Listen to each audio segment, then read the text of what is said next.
नमस्कार दोस्तों, बहुत बहुत स्वागत है आप सभी का let's crack UPSC CSC Unacademy में।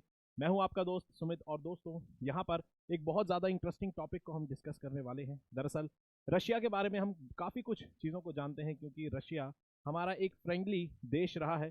कई बार मदद पड़ने पर रशिया ने समय पड़ने पर रशिया ने हमारी मदद भी की है। और यहाँ पर लेकिन हम ज़्यादातर अच्छी बातें रशिया के बारे में जानते हैं, हमारा दोस्त रहा है। लेकिन अब यहाँ पर एक डार्क ट्रुथ की हम बात करेंगे जो कि रशिया के बारे में आपको एक इम्पॉर्टेंट बात बताएगा। इसके साथ साथ कई देश जैसे नॉर्थ कोरिया, चाइना, यानी कि जहां पर आपको डिक्टेटोरियल गवर्नमेंट्स दिखेगी, तानाशाही सरकार मिलेगी, वहां के बारे में भी आपको कुछ कुछ नई बातें यहां पर जानने को मिलेंगी। तो शुरू करते हैं इस वीडियो में, देखते हैं क्या है रशिया का वो आखिर डार्क ट्रुथ। तो यहाँ पर अगर बात करें, यहाँ पर एक खबर निकल कर आई है कि रशिया के अंदर जो वहां के ऑपोजिशन लीडर कहे जाते हैं, ठीक है, एलेक्सिस नेवल्नी, इनको यहाँ पर एक जेल में डाल दिया गया है। और उस जेल को कहा जाता है आर्कटिक प्रिजन, यानी कि आर्कटिक के रीजन में मिलेगी। और पीनल कॉलोनीज इन जेलों को कहा जाता है। जेलों के अंदर कैदियों को रखा जाता है, क्रिमिनल्स को रखा जाता है। लेकिन यहाँ पर हम बात कर रहे हैं ऑपोजिशन लीडर की।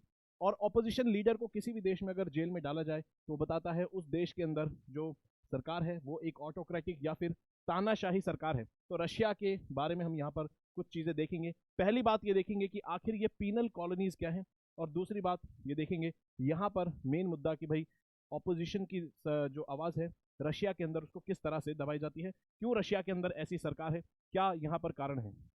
अगर यहाँ पर बात करें तो आप फोटो देख सकते हैं, ये है एलेक्सिस नेवल्नी की फोटो। इनको जिस जेल के अंदर डाला गया है उसका नाम है IK3 पीनल कॉलोनी, और इसको द पोलर वुल्फ कॉलोनी भी कहते हैं। नाम ही सुनकर थोड़ा सा यहाँ पर एक ऐसा लगता है जैसे बड़ा खतरनाक सा नाम है। पहले यहाँ पर जान लेते हैं आखिर ये जेल कहाँ पर आपको मिलेगी। आर्कटिक सर्कल में ये जेल आपको मिलेगी। आर्कटिक सर्कल दरअसल आपको धरती के नॉर्थ पोल में एक पोलर एरिया मिलेगा, यानी कि बहुत ज़्यादा ठंडा इलाका ये आपको मिलेगा। और यहाँ पर इस जेल को खास तौर पर रशिया को अगर देखेंगे तो पूरे रशिया में आपको पोलर रीजन यहाँ पर दिखेगा आर्कटिक सर्कल के ऊपर। आर्कटिक सर्कल इस तरह से आपको अगर पूरे ग्लोब को देखें वैसे, और मैप पर यहाँ पर आपको दिखता है। तो यहाँ पर इस जेल को बनाया गया है, जाहिर सी बात है यहाँ पर काफ़ी ज़्यादा हार्श कंडीशंस होंगी और बड़ी मुश्किल से यहाँ पर जो प्रिजनर्स है वो रह पाएंगे। इसी वजह से यहाँ पर जो खतरनाक क्रिमिनल्स होते हैं, या फिर यहाँ पर अब जो डाला गया है वो एक ऑपोजिशन लीडर को डाला गया है क्रिमिनल्स के साथ, जो कि बताता है कि किस तरह से वहाँ पर आवाज़ जो है दबाई जाती है डेमोक्रेसी के अंदर। ये जो है ये एक हिस्सा है रशिया की लेगेसी का। अगर हम बात करें तो 1991 से पहले रशिया क्या हुआ करता था, यूएसएसआर। यूएसएसआर जब टूटा तो फिर रशिया हमें देखने को मिलता है एक नए देश के रूप में सामने आता है। और जब यूएसएसआर हुआ करता था और स्टालिन की गवर्नमेंट थी, तब यहाँ पर सोवियत रिपब्लिक के अंदर लेबर कैंप्स हुआ करते थे जिनको कहा जाता था गुलैग्स, ठीक है, जिनको गुलैग्स कहा जाता था। और इन लेबर कैंप्स में बड़ी ही हार्श कंडीशन में प्रिजनर्स को रखा जाता था, डिसेंटर्स को रखा जाता था, जो कि स्टालिन के खिलाफ अगर कोई आवाज़ उठाता था तो उनको भी रखा जाता था, भूख से तड़पाया जाता था, कड़ी मेहनत मशक्कत करवाई जाती थी, और यहाँ पर बहुत ही हार्श कंडीशंस में रखा जाता था। और जेनोसाइड जैसी चीज़ें भी देखने को मिलती थी, ठीक है, कई ह्यूमन राइट वायलेशन देखने को मिलते थे। यहाँ पर कहा जाता है कि 1918 से लेकर 1956 तक लगभग 1.2 से 1.7 मिलियन, यानी कि 12 लाख से 17 लाख के करीब लोग इन जेल्स के अंदर, इन प्रिजन कैंप्स के अंदर मारे गए, जिनको गुलैग्स कहा जाता था। अब यहाँ पर जो कंडीशंस हैं, जो अभी प्रिजन कैंप्स रशिया में आपको मिलेंगे, जहाँ पर पॉलिटिकल जो अपोजिशन लीडर्स हैं उनको डाला जाता है या फिर क्रिमिनल्स को, ये जो आपको देखने को मिलेंगे इस समय जो कैंप्स रशिया के अंदर लेबर कैंप्स हैं, वो उतने हार्श कंडीशन में नहीं मिलेंगे जितने आपको गुलैग्स में कंडीशंस हार्श हुआ करती थी। लेकिन फिर भी आप यहाँ पर देख सकते हैं आर्कटिक रीजन में एक पॉलिटिकल अपोजिशन लीडर को डाला गया है, और वो भी सबसे मुश्किल जेल में। ये जानबूझ के ज़्यादा दूर इनको डाला गया है ताकि इनके जो वकील हैं इनसे ना मिल पाए, और मुश्किल हो जाए इनके लिए कोर्ट में ट्रायल करना, कोर्ट में अपियर होना और अपने वकील का एक्सेस लेना, ठीक है। इसलिए जानबूझ के सारी चीज़ें यहाँ पर की गई हैं। अब सवाल उठता है कि रशिया आखिर किस तरह का देश है। क्या रशिया डेमोक्रेसी है, या फिर रशिया एक ऑफिशियली एक अथॉरिटेरियन, एक तानाशाही गवर्नमेंट चलाने वाला देश है। तो यहाँ पर अगर बात करें रशिया का, अगर संविधान देखेंगे 1993 में, अभी जो सरकार रशिया की जो अभी सरकार चल रही है, दरअसल ये 1993 के कॉन्स्टिट्यूशन के हिसाब से चल रही है, और ये कॉन्स्टिट्यूशन कहता है कि रशिया एक डेमोक्रेटिक फेडरेशन है जो कि लॉ बेस्ड स्टेट है, और यहाँ पर रिपब्लिकन फॉर्म ऑफ गवर्नमेंट है, यानी कि ये गणराज्य है, ठीक है। और यहाँ पर पावर्स जो है वो डिवाइडेड होंगी, लेकिन हम यहाँ पर देखते हैं कि अगर प्रैक्टिकली देखें तो रशिया के अंदर आपको पूरी तरह से व्लादिमीर पुतिन का कंट्रोल पूरे रशिया पर मिलता है, सरकार के सभी ऑर्गन्स पे, चाहे जुडिशरी हो, लेजिस्लेचर, जो भी। अगर यहाँ पर बात करें, अगर यहाँ पर देखें, यहाँ से आपको पता चल जाएगा, बोरिस येल्सिन जो है 1999 में 1999 में प्रेसिडेंट के पद से इस्तीफा देते हैं, और ये पावर जाती है व्लादिमीर पुतिन के पास। पुतिन 1999 में प्रेसिडेंट बनते हैं, उसके बाद सिर्फ कुछ समय के लिए 2008 से 12 यानी कि सिर्फ 4 साल के लिए यहाँ पर दिमित्री मेदवेदेव प्रेसिडेंट बनते हैं। उसके बाद फिर से पुतिन 2012 में टेक ओवर करते हैं, और आज भी पुतिन आपको पावर में बरकरार यहाँ पर दिखते हैं। अब अगर बात करें, एक इंटरेस्टिंग चीज आपको यहाँ पर जानने को मिलेगी। अगर आप इन दो फोटोज को देखेंगे तो आप यहाँ पर पहचान सकते हैं, ये तो है पुतिन। दूसरी तरफ इन व्यक्ति को आपने कभी नहीं देखा होगा, और ना ही आपने कभी नाम सुना होगा, जबकि ये भी एक इंपॉर्टेंट पर्सनैलिटी है। जी हाँ, ये कौन है? इनका नाम है मिखाइल मिशुतिन। और ये कौन है? ये रशिया के इस समय करंट प्राइम मिनिस्टर हैं। तो इनकी फोटो आप नहीं पहचान पा रहे, ये खुद में एक सबूत है कि भाई यहाँ पर जो प्रेसिडेंट के पास पावर है वो पूरी तरह से सारी कंप्लीट पावर प्रेसिडेंट के पास है, और आप प्राइम मिनिस्टर के बारे में बिल्कुल भी यहाँ पर अवेयर नहीं है। कोई भी यहाँ पर हो सकता है शायद ना अवेयर हो। यहाँ पर अगर बात करें अब रशिया के बारे में, ऑफिशियली रशिया की डेमोक्रेसी के बारे में, तो फ्रीडम हाउस जो कि एक ऑर्गेनाइजेशन है, पूरी दुनिया में डेमोक्रेसी इंडेक्स जारी करती है, किस देश में डेमोक्रेसी की क्या हालचाल है, वो सारी बातें यहाँ पर बताती है ये ऑर्गेनाइजेशन फ्रीडम हाउस। ये कहती है रशिया एक अथॉरिटेरियन पॉलिटिकल सिस्टम है जहां पर सारी पावर प्रेसिडेंट पुतिन के हाथ में है, चाहे यहाँ पर सिक्योरिटी फोर्सेस हो, चाहे जुडिशरी हो, मीडिया भी बहुत ज्यादा कंट्रोल्ड है, जुडिशरी पे भी कंट्रोल है। इसके अलावा यहाँ पर सरकार जो है इलेक्शंस को मैनिपुलेट भी करती है। उसके अलावा यहाँ पर जो भी सरकार के खिलाफ आवाज उठाता है, सरकार से सहमत नहीं होता, उनको जेलों में डाल दिया जाता है, और उनके साथ ह्यूमन राइट वायलेशन जैसी चीजें देखने को मिलती है। और यूक्रेन के अंदर अटैक करने के बाद 2022 के बाद डोमेस्टिक लेवल पर अगर खुद के देश के लोग अगर सरकार के इस डिसीजन की निंदा करते हैं तो उनके सख्ती से यहाँ पर उनसे निपटा जा रहा है, और डोमेस्टिक डिसेंट और बढ़ गया है 2022 में यहाँ पर यूक्रेन पर अटैक के बाद। अब अगर यहाँ पर बात करें फ्रीडम हाउस की जो रिपोर्ट है, इसके हिसाब से अगर ग्लोबल फ्रीडम स्कोर यहाँ पर रशिया का देखें तो आपको देखने को मिलेगा सिर्फ 16 यहाँ पर 100 में से सिर्फ 16 स्कोर रशिया को दिया हुआ है, और नॉट फ्री कंट्री, यानी कि रशिया एक फ्री कंट्री नहीं है। अब यहाँ पर अंदाजा शायद लगाना आपको मुश्किल हो, तो यहाँ पर कंपेयर कर लेते हैं एक बार कि भाई इंडिया के क्या हालचाल है। फ्रीडम हाउस की रिपोर्ट कहती है ग्लोबल फ्रीडम स्कोर के हिसाब से इंडिया का स्कोर है 66, और इंडिया एक पार्टली या पार्शियली फ्री कंट्री है। इंडिया को भी पूरी तरह से फुल डेमोक्रेसी यहाँ पर नहीं माना है। उसके अलावा अगर फ्रांस और जर्मनी को कंपेयर करेंगे तो इनका स्कोर 89 और 94 आपको देखने को मिलेगा, यानी कि फ्री कंट्री की कैटेगरी में रखा गया है। तो रशिया का स्कोर अब आप कंपेयर कर सकते हैं कि 16 नॉट फ्री कंट्री में रखा गया है। जब हम रशिया के लेबर कैंप्स की बात सुनते हैं तो हमें याद आती है जर्मनी के हिटलर के ज़माने का जो जर्मनी हुआ करता था, वहाँ पर कॉन्सेंट्रेशन कैंप और लेबर कैंप्स आपको देखने को मिलेंगे, और बड़ी लार्ज स्केल में यहाँ पर जो भी हिटलर के खिलाफ बोलता था उन सभी को इन कैंप्स में रखा जाता था।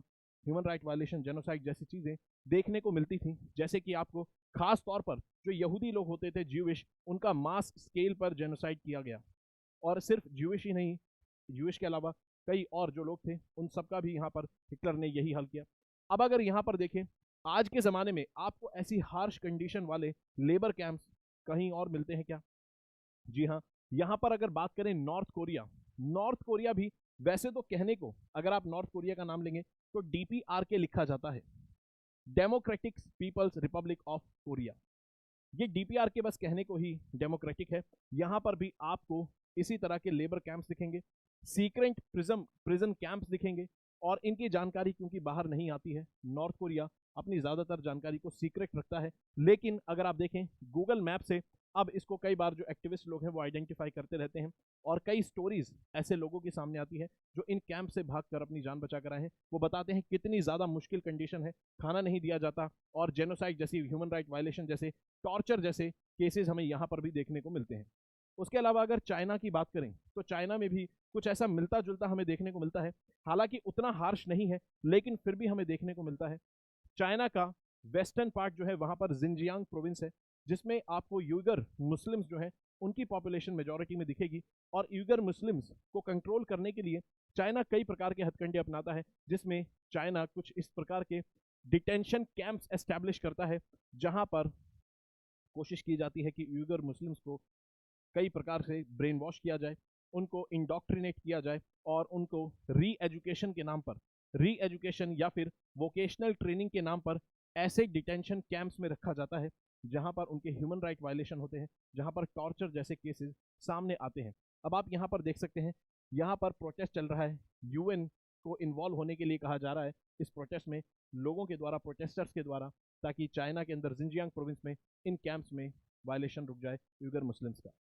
वहीं पर अगर बात करें तो आपको जानकर हैरानी होगी, यूएस जो कि सबसे ज्यादा डेमोक्रेटिक कंट्री माना जाता है, ठीक है, यहां पर भी अगर बात करें आपको, हालांकि अगर बाकी कंट्रीज की बात करें, जैसे रशिया की बात करें, चाइना की बात करें, नॉर्थ कोरिया की बात करें, वहां पर इन डिटेंशन कैंप्स में क्रिमिनल्स के अलावा जो पॉलिटिकल ऑपोजिशन के लीडर्स हैं, उसके अलावा जो भी सरकार के खिलाफ आवाज उठाता है यानी कि डिसेंटर्स जो हैं, उनको रखा जाता है। लेकिन यूएस की अगर बात करें, यूएस में आपको इतनी खराब हालत, इतनी खराब स्थिति तो नहीं दिखती, लेकिन फिर भी यहां पर यूएस के अंदर बताया जाता है ग्वांटानामो बे जो है, ये आपको ग्वांटानामो बे, यहां पर अगर आप मैप देखेंगे यूएस का तो क्यूबा में यहां पर दिखेगी। यूएस का एक मिलिट्री प्रिजन आपको दिखेगा, याद रखेंगे मिलिट्री प्रिजन है, ठीक है, यहां पर पॉलिटिकल प्रिजनर्स को नहीं रखा जाता, ये मिलिट्री प्रिजन है। और यहां पर यूएस क्या करता है, कैदियों को रखता है। अब आप देखेंगे यूएस से कितनी दूर है, एकदम आइसोलेटेड कंडीशन में, और यहां पर भी रिपोर्ट्स आती है और यूएन ने कंफर्म किया है कि यूएस के द्वारा इन प्रिजन्स के अंदर ह्यूमन राइट वायलेशन, टॉर्चर जैसे मामले सामने आते हैं। अब यहां पर एक सवाल ये उठता है कि भाई आज के ज़माने में जहां पर ह्यूमन राइट की इतनी ज़्यादा वैल्यू है, उसके अलावा जेल्स जो हैं, प्रिजन्स जो हैं, उनको एक इस तरह से देखा जाता है कि वहां पर सुधार गृह के रूप में उसको देखा जाता है, ना कि किसी को सजा देने के रूप में। तो ऐसे में क्या ये जो कैंप्स हम देखते हैं, पहली बात डेमोक्रेसी, एक डेमोक्रेटिक देश की निशानी नहीं है। दूसरा, पॉलिटिकल वायलेंस किस लेवल पर हो रहा है दुनिया के बाकी कंट्रीज में, इसकी जानकारी आपको होनी चाहिए, ठीक है। चलिए, तो ये था पूरा मुद्दा, हमने यहाँ पर चीज़ों को समझा और जाना कि रशिया के अंदर कैसे क्या चीज़ें चल रही हैं, और एक इंपॉर्टेंट जुड़ी हुई न्यूज़ यहाँ पर आई थी। जीएस पेपर 2 से सिलेबस में ये टॉपिक लिंक होगा, क्योंकि डेमोक्रेटिक वैल्यूज, ह्यूमन राइट्स और इन सब चीज़ों से जुड़ा हुआ है। उसके अलावा अगर बात करें यूपीएससी प्रीलिम्स मेंस 2018 में, मेंस 2018 में यहाँ पर इंडिया और यूएस के अंदर, ठीक है, बेसिक फीचर्स को कंपेयर करने के लिए कहा गया था क्वेश्चन में, यानी कि कंपैरेटिव जो एनालिसिस है दोनों कॉन्स्टिट्यूशंस का, उसके ऊपर बात की गई थी, पॉलिटिकल सिस्टम की। इसी तरह से किसी और देश से भी पूछ सकता है। उसके अलावा यहाँ पर प्रीलिम्स 2021 में क्वेश्चन आपको डेमोक्रेटिक वैल्यूज के ऊपर पूछा हुआ मिलेगा। तो यहाँ पर हमने इन्हीं चीज़ों को पढ़ा और जाना कि किस तरह से डेमोक्रेसी के अंदर चीज़ें चलती हैं। अब अगर बात करें यहाँ पर स्पेशल क्लासेस में, दोस्तों आप मेरे साथ जुड़ सकते हैं, यहाँ पर फ्री क्रैश कोर्स चल रहा है हिस्ट्री के ऊपर, और ये क्लासेस बिल्कुल फ्री होती हैं, लाइव होती हैं, आप अपना डाउट पूछ सकते हैं, अनअकैडमी की ऐप पर होती हैं। और यहाँ पर अगर आपको मुझसे जुड़ना है तो मिडिवल हिस्ट्री यहाँ पर शुरू हो चुकी है, फ्री में पढ़नी है तो मिडिवल हिस्ट्री जुड़ेंगे ऐप पर, फ्री लाइव क्लास में, शाम को 6 बजे ये क्लास होती है। उसके अलावा प्लस कोर्स में आप मेरे साथ जुड़ सकते हैं, 6ठी से 12वीं तक की एनसीईआरटी हम हिस्ट्री की बहुत डिटेल में कर रहे हैं। अनअकैडमी का कोई सा भी कोर्स खरीदना होगा तो कोड लगाएंगे SMK लाइव। उसके अलावा आगे बढ़ें तो यहाँ पर टेस्ट सीरीज लॉन्च हो चुकी है, टोटल 30 टेस्ट आपको मिलेंगे 2024 की तैयारी के लिए, 22 जीएस के और 8 सीसेट के। कोड लगाना होगा SMK लाइव अगर टेस्ट सीरीज में एनरोल करना है तो, डिस्काउंटेड प्राइस पर। साथ में 2025 की तैयारी करने वाले दोस्तों के लिए इंपॉर्टेंट फ्री फाउंडेशन कोर्स आपको मिलता है, इसके अंदर 0 से आपको तैयारी कराई जाएगी, कोड लगाना होगा SMK लाइव। वहीं पर 2025 के लिए हिंदी मीडियम के दोस्तों के लिए, तैयारी करने वाले दोस्तों के लिए लक्ष्य बैच आपको देखने को मिलेगा। यहाँ पर कंप्लीट आपको मटेरियल दिया जाएगा, 1-on-1 मेंटोरशिप और प्री और मेंस की टेस्ट सीरीज दी जाएगी अगर आप कोड लगाएंगे SMK लाइव। और अगर आपकी जानकारी में किसी भी दोस्त का 2023 का मेंस क्लियर हुआ है और इंटरव्यू की तैयारी कर रहे हैं तो वो यहाँ पर देख सकते हैं कि यूपीएस अनअकैडमी आपको तैयारी कराएगा, मॉक इंटरव्यू आपको दिलवाएगा, फ्री में इंटरव्यू की तैयारी करवाएगा, और रिटायर्ड सिविल सर्वेंट्स आपको यहाँ पर गाइड करेंगे, ट्रेनिंग आपको यहाँ पर देंगे। बस आपको कोड लगाना होगा SMK लाइव। उसके अलावा जाते जाते इस सिंपल क्वेश्चन का जवाब आपको यहाँ पर देना होगा। सिंपल क्वेश्चन का जवाब देंगे, बहुत सिंपल क्वेश्चन है लेकिन बहुत अच्छा और एग्जाम लेवल का क्वेश्चन है, कभी भी पूछा जा सकता है। कहता है which of the following is the world's largest fresh water lake by area. याद रखेंगे, इस तरह से यूपीएससी आपको कभी चकरा सकता है। बाय एरिया और बाय वॉल्यूम दो चीज होती हैं, तो आपको पता होना चाहिए बाय एरिया और बाय वॉल्यूम कौन सी यहां पर फ्रेश वाटर लेक है। मैं आपको एक हिंट दे देता हूं कि यहां पर लेक विक्टोरिया नहीं है, जो कि अफ्रीका में है, ये नहीं है। बाकी तीन में से आपको जवाब देना है। कमेंट बॉक्स में इसका जवाब देंगे, सर्च करके इसका जवाब देंगे, अगर नहीं आता तो कोई बात नहीं, ठीक है। चलिए, अगर वीडियो अच्छी लगी तो दोस्तों वीडियो को लाइक करेंगे, चैनल को सब्सक्राइब करेंगे, पढ़ते रहेंगे, अपना ख्याल रखेंगे। जय हिंद दोस्तों।